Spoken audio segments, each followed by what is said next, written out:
له من الأسماء ما اصطفى. صحابی آئے حضور اکرم صلی اللہ علیہ وسلم کے پاس. ان صحابی نے آ کے کہا یا رسول اللہ مجھے بڑی فکر ہے. کس بات کی فکر ہے؟ مجھے اپنی جان کی، اپنے اہل و عیال کی، اپنے مال کی بڑی فکر رہتی ہے کہ کہیں یہ خراب ضائع نہ ہو جائے. اب یہ کون پوچھ رہے؟ صحابی.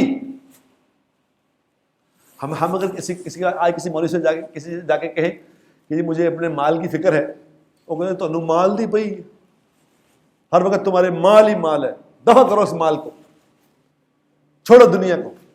یہ صحابی پوچھ رہے ہیں مال کا، مجھے اپنی مال کی فکر ہے. تو حضور اکرم صلی اللہ علیہ وسلم نے ارشاد فرمایا، اس کا مفہوم یہ ہے، غور سے سننا بات. آپ نے فرمایا کہ تم صبح اٹھ کے یہ دعا نہیں پڑھتے، بسم اللہ علی دینی و نفسی و ولدی و اہلی و مالی. یہ دعا جو صبح 3 دفعہ پڑھ لے، شام کو 3 دفعہ پڑھ لے، اس کے سارے خوف مسئلے ختم ہو گئے. چلے گئے کچھ دنوں کے بعد آئے تو آپ سے پوچھا ہاں بھائی تم نے بتایا تھا تمہارا مسئلہ تھا. اس نے کہا یا رسول اللہ میرے ماں باپ آپ پہ قربان، جس دن سے آپ نے یہ دعا بتائی ہے میں اس دن سے پڑھ رہا ہوں، میرا دل مطمئن ہو گیا ہے، مجھے کوئی خوف نہیں. اب سمجھنے کی بات کیا ہے، میرے آپ کے سمجھنے کی بات کیا ہے وہ یہ سمجھ لیں. اب اس نے کہا مجھے مال کا خوف ہے، اپنی جان کا خوف ہے، اہل و عیال کا خوف ہے. تو حضور اکرم صلی اللہ علیہ وسلم نے کیا ترتیب بتائی؟ بسم اللہ علی دینی، کہ سب سے پہلے جس چیز کی خیر اللہ سے مانگو وہ دین کی خیر مانگو. اپنی جان سے بھی پہلے دین کی خیر مانگو. بسم اللہ علی دینی و نفسی، اس کے بعد اپنی جان کی خیر مانگو کہ اللہ میری جان کی بھی خیر فرما.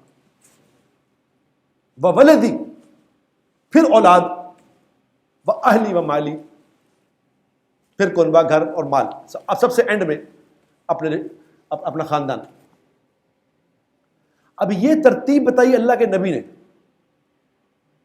اب میری آپ کو سمجھنے کی بات یہ ہے کہ جو اس ترتیب سے زندگی گزارے گا اس کی زندگی پرسکون ہوگی.